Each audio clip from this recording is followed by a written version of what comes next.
Do you guys have any hot takes? Well, guess what? We do too. So join us as we talk about some of our standbys or passes.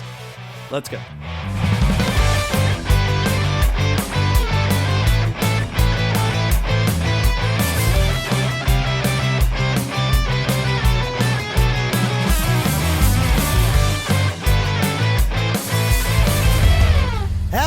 Everybody, and welcome to Park Goers Go, your go-to podcast for all things theme parks. Episode 3, season 2. No. Season 3. Episode 3, season 2. Yay! Woo! And today we have a good one for you. So in our last episode, we did a couple of different games, which is a lot of fun.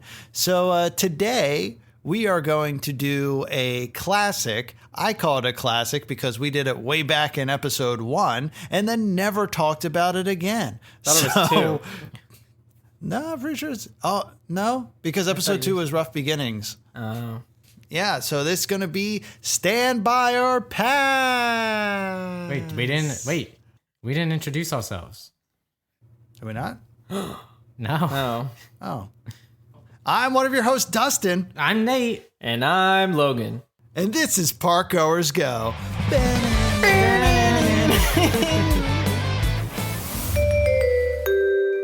Are you tired of getting to the theme park late and finding all your favorite rides have long lines?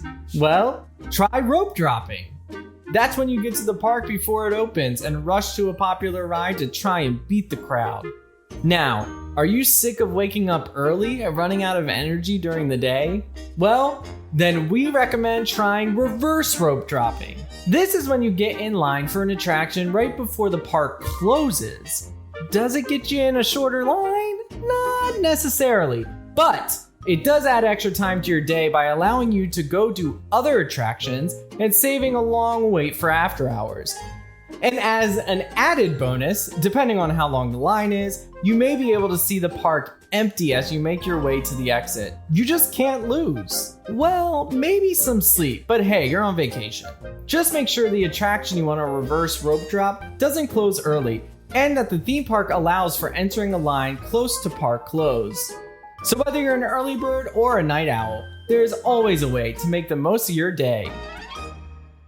So, park goers, what would you rather do? Rope drop or reverse rope drop? That's actually a great question. What would we rather do? Rope drop. That's or why not I'm rope drop? asking. To be honest, what was that little girl with the tortillas? Oh, porque no los dos? There you go. I love that girl. Yeah, I mean, why not both? This is a good one where you can actually do both, especially if you want to make the absolute most out of your day. I just hope that you don't have an early morning something to do the next day, but I think it's that good. would make you an early bird. Like another park. Can you reset his settings, Nate? So that Somebody he turns help! off? Ayúdame! I personally love rope dropping because you have the possibility of riding multiple rides for like a pretty low weight, maybe even no weight if you do it right, as opposed to just like the one at the end of the day. And also, I just get so tired nowadays. I just want to go home. I was going to say, I think it's changed since we stopped going to Disney for vacation and started going whenever we wanted. Now that when we went for vacation, it was rope drop because you want every hour. Because we would rope drop and we would do both. Actually, we would do both. If anything, we did leave a little bit early. So it depends on the ride too. Like, is it worth it to you? But I do think we recently did that. We did a reverse rope drop in Animal Kingdom, and that was pretty great. And it was really dead after we got off the ride, and it was so pretty, and we got so Which much. ride? Both. Navi River Journey and the Banshee one. You can't reverse rope drop now. 2 rides. We did. Well, we thought we were reverse rope dropping the one, but then we got out and it was like 5 minutes before it closed. So then we got back. We got into that's the the other best. line. Yeah, and then we were able to Yes. get in, and then that one was like a half hour or something. But real quick, let's talk about what's going on in the parks this week. So we're going to start out in Disney World, where we have just ended the Festival of the Arts. Oh, so sad. I know. We all had the opportunity this year to go to Festival of the Arts. So what do you guys think about it? I love art. Same. I like the festival. We went the first. This is our first Festival of the Arts. Well, my first Festival of the Arts. We went the first day it opened. It was nice. I wasn't a fan of the food, but I will say the second time we went, I liked it even more. I don't remember if I've gone before. I think I have. I mean, I'm sure I've attended some in the past, but I don't really remember them. But it was really cool. I like all the the World Showcase, going around seeing all the different artists, and I like that the artists, like, I guess it depends on the day, like which artist it is, but that they'll be there so you can like get your art signed. Festival of the Arts is my favorite festival that Epcot offers. And one of the main reasons is because you get to see all the artists, basically what you guys are saying. And I know sometimes, I don't know if she was here this year, but sometimes Miss Paige O'Hara shows up because she actually draws and sells her paintings there too. So you can get a signature from the voice of Belle, which I thought was really neat. So yeah, that was the last of the Festival of the Arts. But we have, starting March 5th, Flower and Garden. Flower and Garden! So it's right around the corner. Love Yeah, me so... Flower Wait, and that's Garden. next week. Yeah? No, 2 weeks? It is next week. It's next week. It's next week. It's next week. It's exactly next week. Starting next week is Flower and Garden. Flower and Garden. So looking forward to, you know, Topiaries! Bring me those topiaries! They don't have that lemonade again. I'm gonna be mad. but besides the festivals, we also have after hours events going on in the parks. Magic Kingdom and Hollywood Studios are going to continue their after hours, but tomorrow, the 27th, we are starting after hours events in Epcot, which Yay. We did that. yeah, this is something special because all three of us actually participated in an Epcot after hours event, and I will say, as an adult, it is one of my prized memories We were that I there. keep really close to my heart. And that is because... Because of us. No, not because of you guys. It's because they gave you, drum roll, free drinks. And by that I mean non-alcoholic bottled drinks. Unlimited amounts. So my wife and I stacked a whole bunch of bottles into bags, and we didn't have to buy a drink for the rest of the trip. And to my adult heart, that screams, yeah! I mean, to your wallet. Yeah, and to my wallet. That actually Yes. is the adult heart. But speaking to that, and I'm sure you guys will agree, well, not so much because now you guys are pass holders, but it is a nice little trade-off because it is slightly cheaper than getting a day ticket, I believe, or is it more expensive? It should be. No, it's cheaper.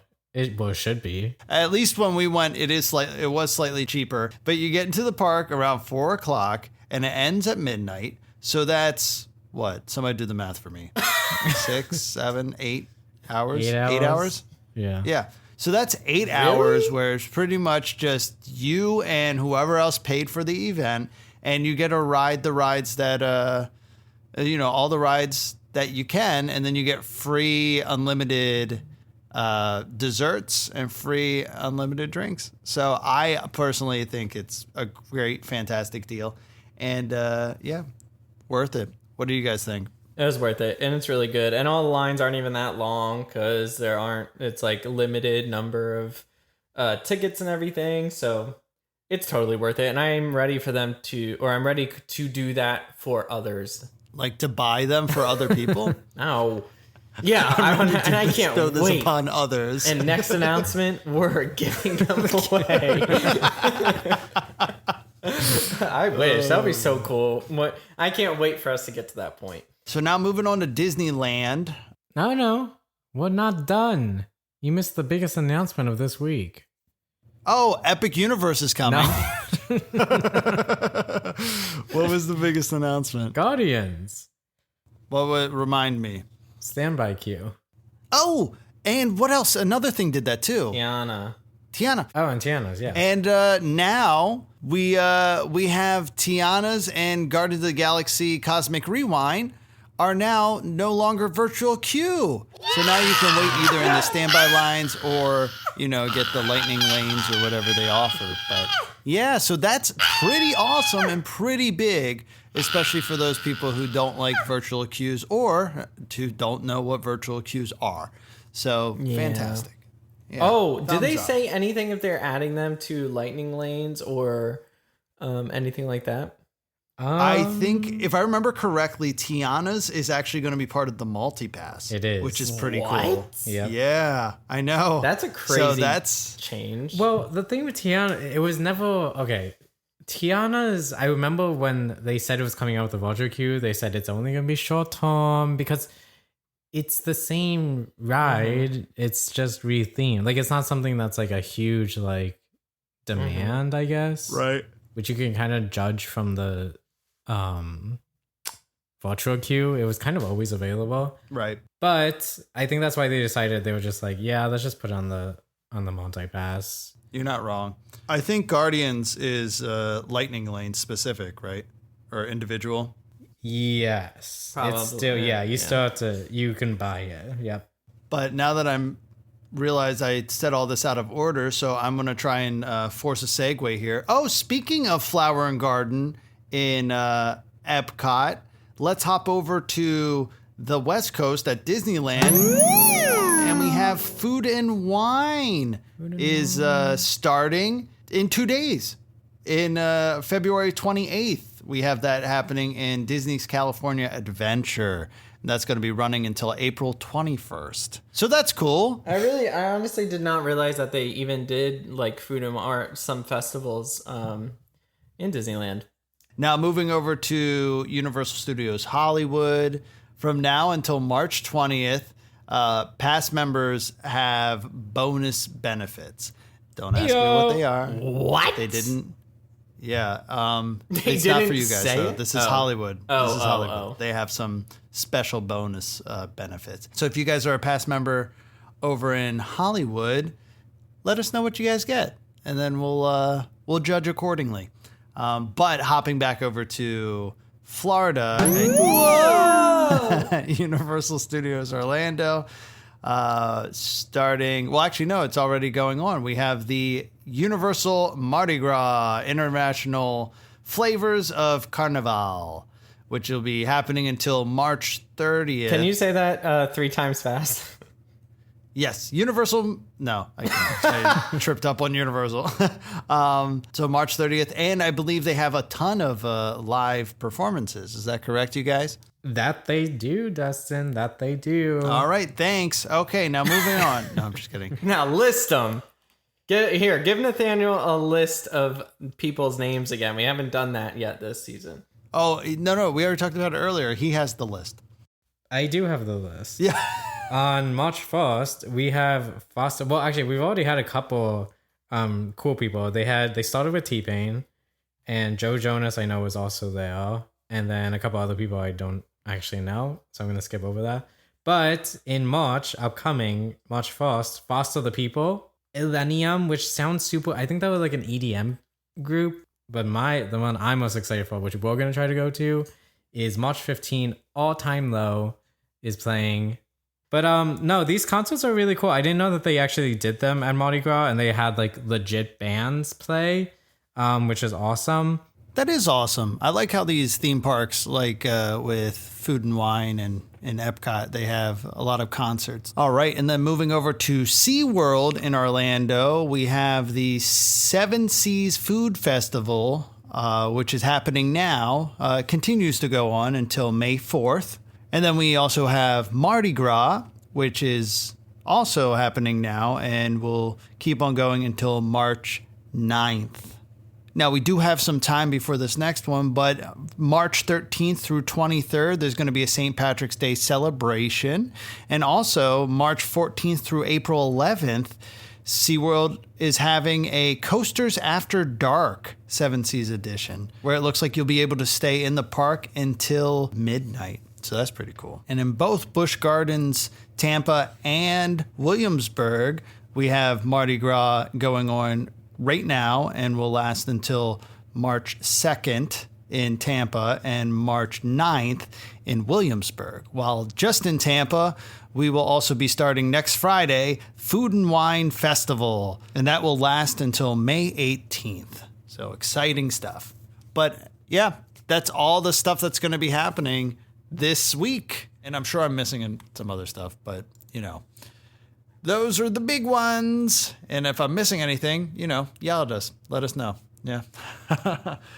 All right. So now in today's episode, we are going to do our segment called Stand By or Pass. Now, typically, we'd only do one of these at the end of the episode and we chat a little bit about it. But today, you're getting 3. Dun, dun, dun. Oh.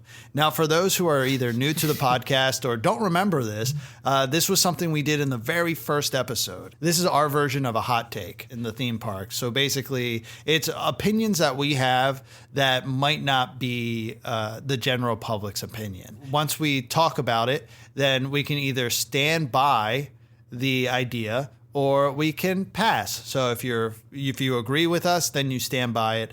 If you don't, then you pass. You get it? Like stand by or pass. Now, is that right? Or is it you wait and stand by, or you do? There was like standby. Yeah. Oh, you wait in the standby. Okay, that's what it is. Oh, you fast pass, so it's like you're just gonna skip it. I don't know. No, I think it's pass it all together. It's walk. Yeah, you just pass. You walk, all right. So it. So the idea is that So the topic that we bring up is like a ride, right? And you either wait and stand by, or you pass it all together. So if you like it enough, or if you agree with it, then you're going to wait in the standby line. Or if you don't, and you think, this isn't, I don't agree with this, then you pass the ride altogether. I think that's the idea. I think that's what the original idea was. That's what we're rolling with because it makes sense to us.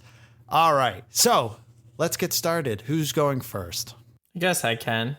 So we're going to start off with Logan. Logan, what is your standby or pass?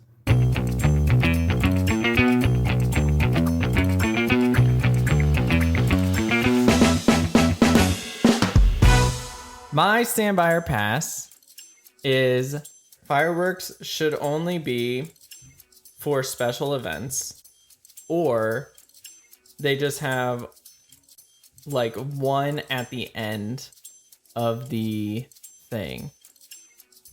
Like one firework? Yeah, like one like one single firework at the end of the show. Like it can be or just like one that's like, nice or just like really pretty, but just like one that they should only like fireworks should only happen in specialty events. Right. Like you have to pay like a paid event that you go for. The other ones, like nighttime spectaculars, are just the music, the sound, like, and all the lights, like the projection shows. So you want people to pay to see the fireworks? Pay extra? Yeah, I guess so. I want it to be more special because I think it's very time. Well. There's several reasons. One, I'm not a big fan of fireworks because they stress me out. Two, fair. I do love them because they are super pretty. Also, so fair. And it's iconic, and also like the environment, and it's just not that great. The noise pollution. Yep. The light pollution. The air pollution. Yeah. Yep. So you're going in, you're seeing something incredible and spectacular, and then bam, there's the fireworks. It's you don't get it every time. It's not happening every night, like every single time again. That's very Disney, so that's why. Interesting opinion. Okay, so you're saying only for special events or ticketed events? Yeah, or well, no, I can't make up scenarios. Would you take yes. like a special season, like a special season, like if they had like a special show for like Halloween every night? Oh, are you saying only for Mickey's Halloween party? I would say only for like the Halloween parties. Okay. Now, what about like the 70th is coming up for Disneyland? Can it be nightly for that until that's over, or no? Well, that's kind of hard because they're already not nightly there. That's true. Are they not? Oh, No, they're not. They only do it on weekends because they're too close to the residential. I didn't know that. So, see, and Disneyland has already well, I think they were like forced to adopt that. Yeah. But they adopted something very similar. So you don't get that every night. And I'm sure that it is very special on the weekends. Well, Maybe I that would could be the standard. I'm willing to adjust, but I mean that's also not how standby or pass really works. So as We we're can compromise. talking about it, I'm Standby like, or pass I'm or like, compromise. Okay, or I'm like if it is weekends only, or I was thinking like. It's like, Yeah, I guess weekends only does work because I was thinking maybe just Mondays and Fridays. Like, and I was like, it's literally weekend. he's taking the virtual queue option on this. Because I don't want it to be all the time. Right. And now that I totally forgot that Disneyland doesn't do it all the time. So I was like, oh, look at that. And I think I do. And I like that. I think that's probably what made me think of it too, is that when we've gone and we watched, the fireworks didn't happen. And I'm like, this is so pleasant. You just get to watch. It's visually beautiful. You still get all that stunning and all that magic and everything and all the beautiful, music and all the iconic things without the massive booms happening all the time. Right. So yeah. It's funny you say that because I feel like I have the opposite reaction when I go to Disneyland and it's not a firework night, or if I go to like Hollywood Studios and it's just projections. I'm like, oh, okay. I don't know. It always just feels like something's missing. But you're still not going to find that level of projections anywhere else. Well, yeah, no, of course not. You can find fireworks other places. Yeah, but not nightly though. Not nightly. Yeah, not nightly.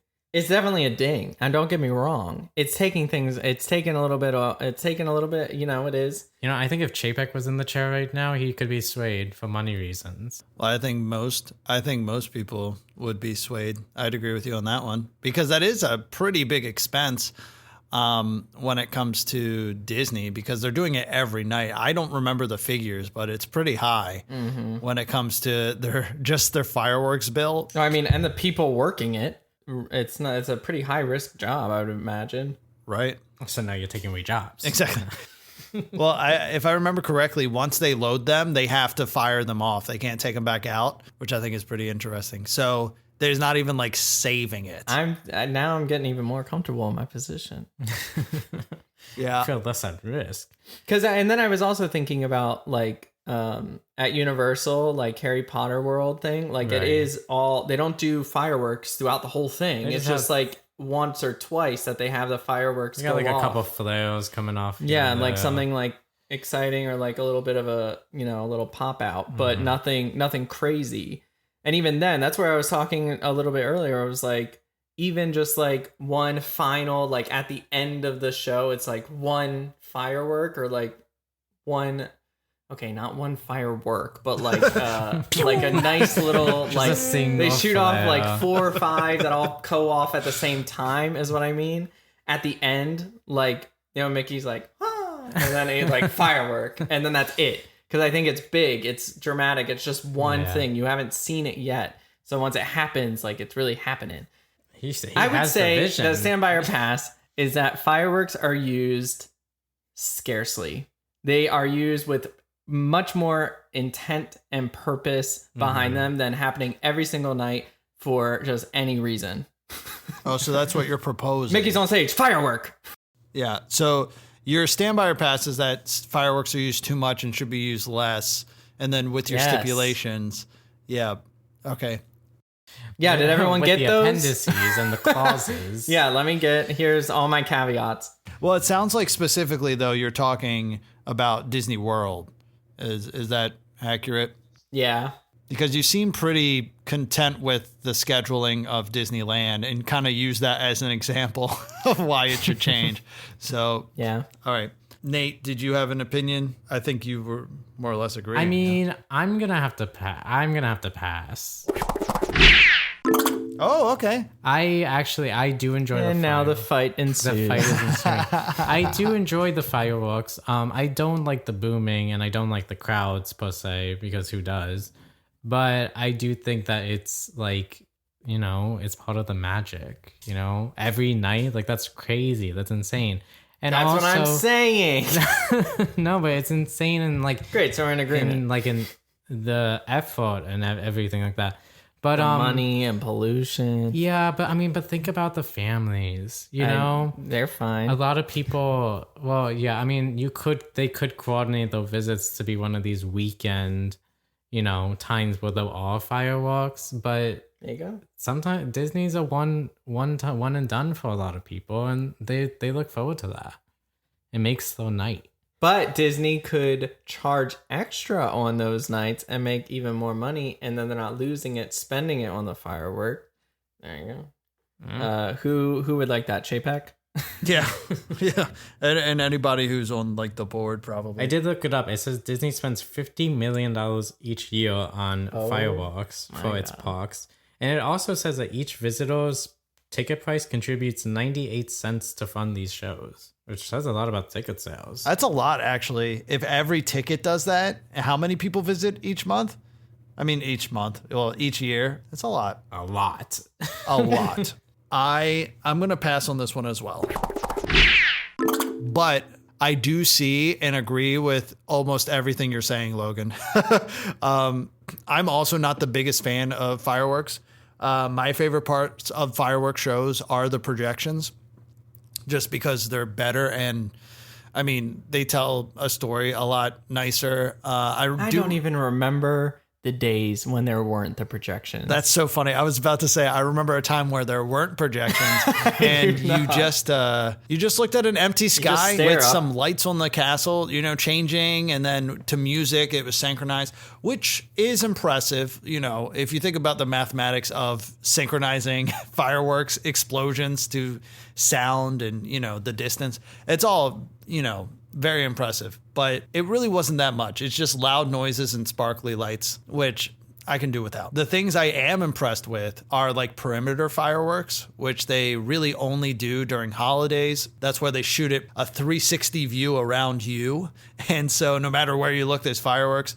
That's pretty neat. Yeah. But everything else is just like, now that we have projectors and also in some parks, drones that seem to do some pretty impressive stuff, I think this isn't something that's necessary. We also have things flying off of and around castles now. So I think the spectacle of fireworks are specifically for children, or aimed toward children. I know a lot of people like fireworks. I'm not saying if you like fireworks, you're like a child. Hopefully they're not aiming it at the child. Yeah, they're aiming it directly at the children. But yeah, no. So in that sense, I agree with what you're saying, Logan.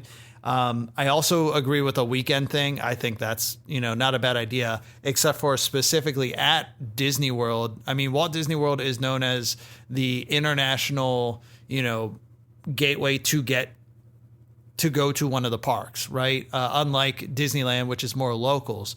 Now in Disneyland, this works because during the week, locals work. They're off on the weekends. So therefore, the most people who are going to see the fireworks are going to be on the weekends. Whereas a lot of people will come from, you know, internationally all over the United States, and they'll come for like a week. Well, depending on when you begin the week and when you end the week is when you're going to be able to see fireworks. And I think that's a little bit too much of a demand on people who already have to like pre-schedule with their own personal lives, but then also with all the stuff they want to do at Disney, because now everything has to be scheduled, you know, like crazy when you go to the parks if you want to do everything. I think it would be unfortunate and also, unfair and a little bit unfortunate for those people who, you know, say they wanted to end their vacation with the fireworks, or, you know, they were only in Magic Kingdom for one day, and because of all the other parks or transportation, they can only go on a day that doesn't have the fireworks. I don't know. For me personally, I say keep them. I probably won't stay for them. I know with our family, what we would do is we'd leave right before the fireworks so that while we're driving away, we can see the fireworks behind us and not have to deal with crowds. But yeah, so I think your points are valid, Logan, but for the people, I'll pass it. Sorry. Boop, boop, boop, boop, boop, boop. This was a good stand by or pass, though. I win. Yeah. That's what I'm saying. It was a good one because everybody passed. What do you mean? But it made you think. It did. You split the room. You definitely did make me think. And this is something that I think further down the line we might actually see be implemented to save a buck. But, you know, who knows? I liked it. That was a good one. Cheers. Clink. Yay. And Nathaniel's next. Nathaniel's going to be like, I think there should be more fireworks. Stand by or pass. There's not enough. Let me ask you guys, what's the best part of a theme park?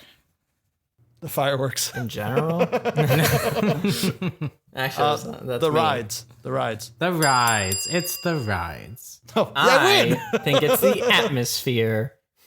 All right, that's good to think of. But I thought about the rides, and I was thinking, you know what, Nate? What if we get rid of them? No.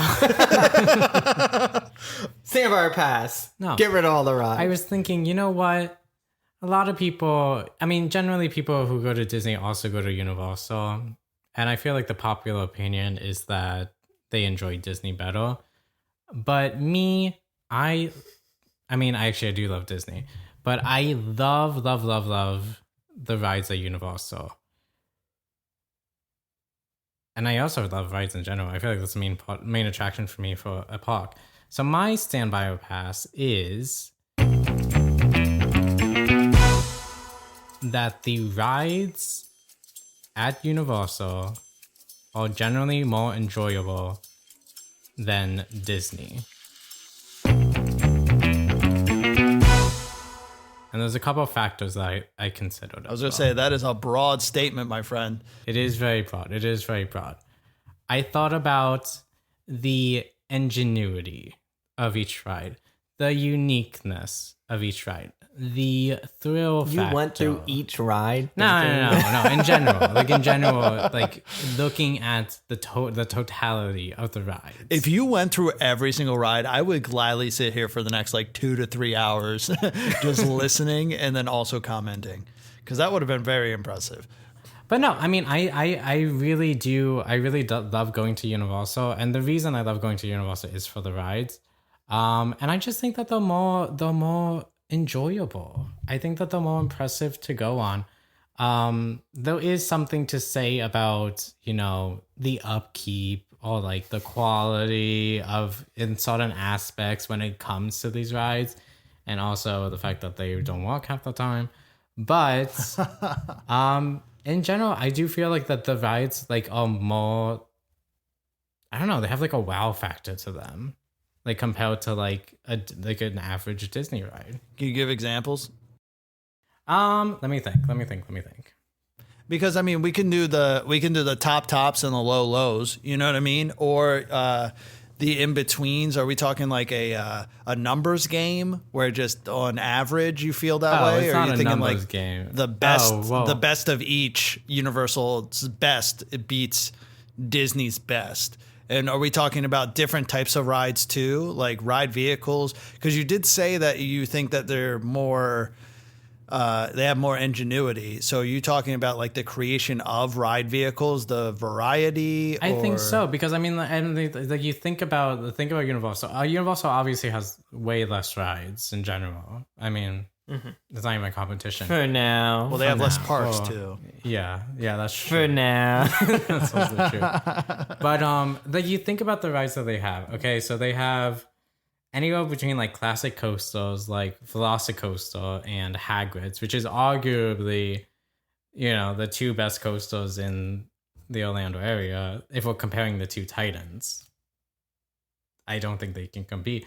I mean, they're very thrilling. And then you also, I mean, there's also the Incredible Hulk and stuff like that, but I don't get on that, so I'm not even talking about those. But those are huge hits, right? And then you think about Forbidden Journey with the whatever it's called. What do they call it? The octopus? What is it? Does anybody know? The hand. The hand thing, the Oh. mechanic of Forbidden Journey. The Kuka arm. Yes, the Kuka. Crazy. I mean, The Kuka is cuckoo. I mean, no other park has that. You know what I mean? I mean, it was built Yeah. specifically for this, but like that's such a unique mechanic and stuff like that. I mean, yeah, Disney's gonna have it like the equivalent with the stock flight thing that they're doing in Avengers Campus. But that's so different from like any other ride. And then you have Spider-Man and Transformers with their, classic, vehicle screens, whatever. Does Universal have trackless rides, or is that only Disney? I don't think so. I think it's only Disney, right? Well, it depends on what you mean by trackless. I'm pretty sure like the Kong ride, when the truck is driving through and into like the mountain and all that, that's considered trackless because it's not on a track. So, I mean, there's also the Kong and the Fast and Furious, which doesn't really go for my case because I hate those rides. But those are unique in their own aspects. But yeah, I mean, I think it's all very, very cool. I also feel like nowadays when I think of Disney, it is a lot of like, speaking of trackless, it is a lot of trackless rides. They're really loving that technology, and I love it too. But it does sometimes when I'm thinking of Disney as a whole, I'm like, a lot of these do feel the same in a sense. I'm waiting for something like very, very brand new from them. What was the Stand By Your Pass? That the Universal rides are more enjoyable. If we focus in on ingenuity, I think you may have something there. Now, are we talking about the lifespan of both, like, parks' histories, or are we including Disneyland? We're talking about all Disney parks versus all Universal parks, correct? Yes. Okay. All of them? You're talking international? I mean, I guess you could. I was on the fence, but now I'm past. Well, what about the history of each company too? Past rides? Yeah. Well, no. The reason why I'm asking is because, like, if you're talking about ingenuity, then if you go all the way back to when Disney started, Disney kind of created the game. You know what I mean? That's so true. they created like some not of the history basic of the rides. company. Well, okay, but I'm not talking about Current You're talking about standing of the modern. park. Yeah, I'm Current talking standing. about like All the right. like the variety and stuff that we have now. Yeah. And like those kind of Yeah, current standing of the park. Okay, then if you're looking at specifically roller coasters, then yes, I would say obviously Universal has a better standing than Disney. Now, with that being said, you're going to take, let's say that you consider the best roller coaster at Universal Velocicoaster, right? Let's just say that's what you say it is. Or you can say Hagrid's or Velocicoaster. Now you're going to put that up with the two arguably best ones over in Disney, which is Rock and Roller Coaster and Guardians. Now, if you look at the mechanics of Guardians, I would say that the technology on that would be very similar, if not, well, it would rival pretty high the Kuka arm technology of the Forbidden Journey, because you're dealing with... That wasn't even on the list. You just picked 2 and 2. I know. You said comparing these 4, and then you're like, Well, no, but if okay, you think about that's this fine. 5th Sorry. one. Well, Sorry, because if you're he was comparing- saying coasters, and now he's comparing like, Right. technology. Okay. So, yeah. So if you're comparing coasters, I would say, I'm not a coaster guy, but I would say Who is? Velocicoaster versus Guardians is two different beasts. Because the thing is, with Velocicoaster, they have a what is it called? Launch points, right? Which is not new technology. I think they have that inverted where you have like hang time upside down for a bit, which is also not new to the roller coaster game. So you're not really, for the ride itself, the mechanics, you're not really introducing anything new. True. Now with Hagrid's, you get the drop, right? Which is the roller coaster drops with the devil snare part. Once again, that's not new. Funny enough, Busch Gardens Williamsburg had that technology 2 years before Hagrid's opened. So Yeah. if we're talking about this, then specifically with roller coasters, then I would say that the Guardians technology or the ingenuity of Guardians would kind of beat out those two. Now, once again, with that being said, Universal has the numbers that would beat Disney 100% with roller coaster. I mean, Velocicoaster, Hagrid's, and even the Hulk still, I think, are considered some of the top ones. Once again, not a roller coaster guy, but And the Mummy. Oh, and the Mummy. And the Mummy. And the Mummy. And Green Gots. And, well, yeah, Green Gots because of the drop, the pivot that they I have. love that pivot, though. I love that pivot. Right. But when it comes to technology and roller coasters, I think, Universal, of course, has something. But I'm talking about the ingenuity in Guardians versus what we've previously established as pretty, ingenious, which is the Kuka arm in Harry Potter Forbidden Journey. Now I'm hopping back onto that, which is, I think, a little more comparable when you're talking about ingenuity. Because you get a roller coaster, you're on a track going, I don't know how fast, but at least 40 to 50 miles an hour flying down this track, but you also pivot. You go side to side and it's controlled. So it's an omni mover on a roller coaster. That's crazy, mind blowing. Couldn't even think about the physics or the, anything scientific about, the G forces and all that stuff that they have to deal with. So that's incredible. They feel great. Right.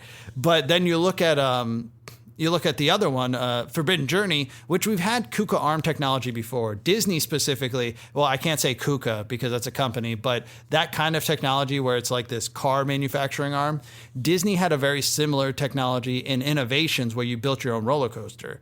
And you got to be, spun around different things. So we've had attractions that had that technology before. But what Universal did was they put it on a track.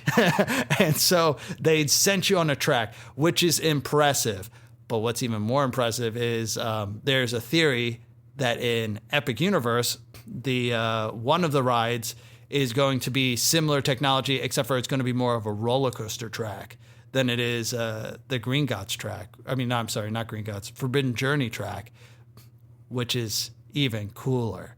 So, yeah, I don't know. Once again, they have more enjoyable rides. I don't know. Nostalgia definitely pushes me toward Disney. I mean, even the small dark rides at Disney have their charm to it. That I would say that sometimes I enjoy those rides more than I would enjoy like a new fancy, technologically sound ride. I mean, look at Spider-Man. I still enjoy Spider-Man a lot. I mean, arguably more than Transformers, but it is an older ride. And I would say that the technology behind that ride might not be as intense as one of the newer rides, but I don't know. That one's a hard one to say. So I'm going to pass on this just on the grounds of I don't know. I enjoy both. I can't definitively say one or the other, but that is a very interesting one that you bring up. Universal rides are more enjoyable than Disney. I will say Universal prices are more enjoyable than Disney. Yeah. I agree with you on that one. But yeah, no, that's a tough one. Not for me. Not for you. It would have been a couple years ago. Because I did say, like 3 or 4 years ago, I was like, I'm kind of done with, like Disney rides. Yeah. Like they're always, like the same. I'm so used to them. Like it's so exciting, like going to Universal rides. Yeah. I don't feel that way anymore. I still love Universal rides, but they are like a lot. Yeah. I feel like there's always a lot in each one, which some people enjoy, and I do like it for the most part. Like I'll still get on Hagrid's, I'll still get on all the Harry Potter rides, and I still love them. But also, just thinking about everything that, since you said international, you said yes. Tokyo, like Disney Japan, that came out with all their new stuff, and it's pretty crazy looking. And seems pretty incredible in all the videos and stuff. Just because we haven't gone yet, but we will. It's just overwhelming to me. Yeah, and I also think that when it comes to, well, first of all, whenever one side raises the bar, the other side meets it or exceeds it. So I think it is a constant back and forth. But I feel bad for Universal because since they have less rides and less parks, whenever they duplicate a ride system, it's very evident. Whereas Disney duplicates their ride systems like sometimes 5 times over, but we don't really bat an eye because they kind of have them spread out. Like, think how many slow moving boat rides we have at Disney. I mean, we got Pirates, we got Small World, we got the Pandora one. You know, three of the same ride systems, but nobody cares. Right in Fantasyland, we have 5 dark rides or I guess 4 dark rides, which are exactly the same. But that's what I'm saying. I take notice of that. Right. But I mean, I feel like a lot of people don't. And especially when it comes to these screen-based ride, or I don't want to say screen-based because Disney's also really good at taking screen. Well, I guess Universal is too, because of like Spider-Man, where they take screen and then also combine it with realistic stuff. I mean, look at that ride system by itself. Like the Spider-Man ride is the same thing as the Ratatouille ride, which is the same thing as the Transformers ride, which is the same thing as a decent amount of Rise of the Resistance, and then now we have the Zootopia ride, which is the same exact thing as the Peter Pan ride at the other place, which also has aspects of the Mickey Minnie Runaway Railway, where you drive into a thing. It's just, we're seeing a lot of the same thing, except for, once again, they spread it out because Disney can do that. Meanwhile, Universal makes a bus ride for King Kong and then makes a bus ride for Fast and Furious, and then we lose our minds because, it's not appropriate. No, I didn't. I did. I did not. But I would say the other thing that kind of counts against Disney that we just recently experienced two times now, those, like, the way Remy and like Runaway Railroad is set up, that you can kind of get a really bad car. Like, if you're at the end, you miss absolutely everything, and it sucks. We just had that, like, when we were in because we've been towards the front in Minnie's Runaway like pretty consistently every time that we did it. But we were just talking about it, and it's like, if we got the back every time, because we got it for both of them, you miss so many things. Yep. Like, half of the time you go in and you see, like, you can catch a glimpse of like the scenery in one way, and then you get like taken away and you come back and the scenery change, and you completely miss everything. And it really, truly ruins the experience. And did you know that the last person in to the last cart in Runaway Railroad is the first cart out in the dancing sequence with Daisy? Like, why? We already missed everything else. Why would you have us leave first in the one dancing fun scene? It's just, and then in Remy, there was a couple things that was just kind of hard. Or like it's a little bit less immersive because we were like on the right side. Yeah. Then it's same within Rise of the Resistance. Less so in Rise of the Resistance, but there are a few scenes where you're like, oh, okay, that kind of sucks. Yeah. That really takes you out of it. So that's one like pretty strong knock against a lot of the rides that I really love at Disney, since I just so happened to experience it 3 times in a row after waiting for all of them, and it actually was like not fun at all. But that being said, I'm still gonna pass. But that doesn't happen at Universal. That's for sure. Well, I think that is. I think we've pretty much established where we all stand with the thing. But I mean, for the sake of dialogue, that is definitely an issue that I see more often with, I agree with Disney than it is with Universal, where they push efficiency even to sacrifice some show, which the ride that I always saw this as the biggest issue for was the Radiator Springs Racers, because it used to be you would just ride the ride and then everything will play out. But now it's getting to the point where they have everything moving so quickly that, like, by the time you get to Mater coming out of the bush, you can hear the other Mater talking and you can see him resetting to come back out to you. And with Radiator Springs, that to me screams, they wanted to get the efficiency numbers up, so they had everything cranked up faster, which it is a little bit of an older ride now. So you think like, okay, maybe they weren't expecting this many numbers. But when it comes to like Mickey and Minnie and Ratatouille and all these newer ones, you got to ask yourself, why, like you can tell that they definitely worked all the cast members to be like, hit the numbers, efficient. But after you hit all those numbers and you're efficient, then where do you go from there? You know what I mean? That's when you start to crank everything up, and then you cut scenes short, you move things faster through, and then you get these like little mistakes. So I think with older rides, it's definitely a little more, you can be like, okay, that's fine. But these newer rides, it's just like, guys, come on. Like, what are you thinking? It almost makes it seem like the Imagineers were given a number. And it's like, this is how many people have to go through. And then they met that number, designed the whole ride. And at the very end, higher ups are like, no, we need like 20 more people to come through, every 5 minutes. And they're like, okay, well, I guess we can add another cart. You know what I mean? And then it's just like, it's not going to fit with what we already did. It's like, okay, so it's okay. Just do it. So I agree with that. Efficiency, even if it sacrifices show, I think happens quite a bit. So I agree.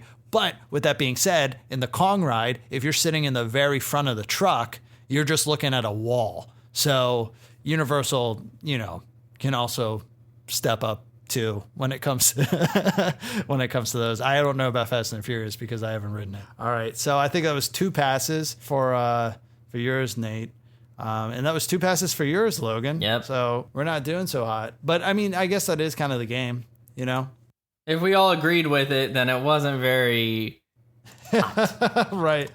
All right, my turn. So what is everyone's favorite things in theme parks? Rides. Fireworks. Fireworks. Rides. No. Mine, basically, I'm just going to come out and say it. Animal Kingdom After Dark was awesome, and I think it should come back. I agree with that. I'm standing by that. Welcome. Shall I elaborate? I was screaming that I stand by it. But yes, please elaborate. All right. So once upon a time, Animal Kingdom was open up late into the night. I don't remember how late, possibly 9 to 10 o'clock. And the whole reason behind it was because Avatar, or, Pandora, Avatar Land, whatever you want to call it, was opening. And they had bioluminescence, right? And so you could see cool things at night. Well, the problem is that the park closed pretty early. So what they did was they also designed a nighttime show called Rivers of Light so that people would stay late for that and they're able to see the bioluminescence. But they also wanted people to stay longer. So they created this giant LED screen to put in Kilimanjaro safaris so that it looked like sunset to kind of trick the animals into thinking that it was, nighttime kind of, which would have more animals be out and about. The reason why they stopped doing that was because Rivers of Light was very troubled. What it was originally planned to be, it ended up not being. I think it cost them a lot of money to maintain after a while, and it wasn't that popular. So they ended up getting rid of it. The LED screen didn't really trick the animals as well as they thought it would. So a lot of animals didn't, actually come out. Because of that internal clock. Probably.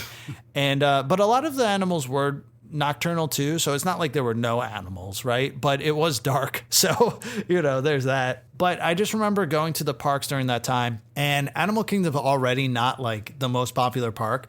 But if you ever wanted to go to a theme park where there was just like nobody there, that was the time to do it. Everest at night is incredible. It's so much fun. Cali River Rapids, I think I did it once at night. That was crazy because it's pretty dark. Let's see. Kilimanjaro Safaris wasn't bad. It wasn't bad. The LED screen was cool because it was huge, but you could barely see it behind the foliage. But it is fun to just be in this giant truck driving through what are wild animal, areas in the dark with only headlights. So that was cool. And then also the Pandora's bioluminescence was also cool as well. And you don't really get to see that too much. Rivers of Light, the show, I thought was fine. I didn't think there was anything bad about it. Sounds nice. Yeah. It was cool. What it sounded like it was supposed to be sounded even cooler. And I know a lot of people who I would talk to about it would be like, Animal Kingdom late is boring. They were saying people who said Animal Kingdom during the day was boring. So, what did they know? But no, I thought Animal Kingdom After Hours was cool. And I would love to go to Animal Kingdom later. I don't know if I'd pay after hours money for it, but when they did used to have it, it wasn't an extra fee. You just stayed late. So that's my 2 cents. I don't really know if it's really a hot take, but in the circles I would go in, it seemed like a hot take. So what do you think, Logan? We already know what Nate thinks. I mean, more time in a park? Yes. Yeah. Like, why I would never say no. The only thing it's just the idea of like disturbing the animals, Right. like when they're used to not having, or like the park closing at a certain time. I mean, sure, they'll adapt and stuff like that. And I don't think it's that big of a deal because they would just go away, like Right. if they don't want to be near whatever. And it sounds really nice. I hope they would be able to, like, if they did do that, I would want them to bring back, obviously, that or other things that would be able to really shine at night. Right. Hey, with Tropical Americas, they could have Encanto at night. That would be cool. That would be cool. Or they can lean into like glow in the dark bugs and stuff. Like have like kind of what they do with the menagerie puppet things, like the Arctic ones. Right. Bring out like these cool like bugs. So I mean, yeah, I'll stand by it. Welcome. All right. I win. It's not a competition. Well, I think when you said like bringing back at night, I was honestly thinking like Animal Kingdom After Hours in general, like just having that. Oh, like a paid thing? Yeah, like an after hours event. I mean, you can. That would stand by that more, I think. I would love an after hours event like in Animal Kingdom. I mean, I don't think it necessarily needs one, just because like usually people are going to that because of wait times and stuff, you know. Right. But yeah, I mean, I do think it's a shame, like in the summer, that we don't get, Pandora at night. I still haven't seen Pandora at night. I don't know. I mean, to be honest, though, now I think about it, I think everything's better at night. So, that was episode 3. We chatted about our Stand By Our passes. So we're going to be posting them, and you guys tell us what you guys think. Do you agree that there should be less fireworks at Disney World? Do you agree that Universal Studios has more enjoyable rides than Disney? And do you agree that Animal Kingdom After Hours or Open Late was awesome and should come back? Let us know. And follow us on Instagram, and also go to our website, parkgoersgo.com, for more information. Once again, I'm Dustin. We don't do this, but I'm Logan. And I'm Nate. And we will see you in the At the parks.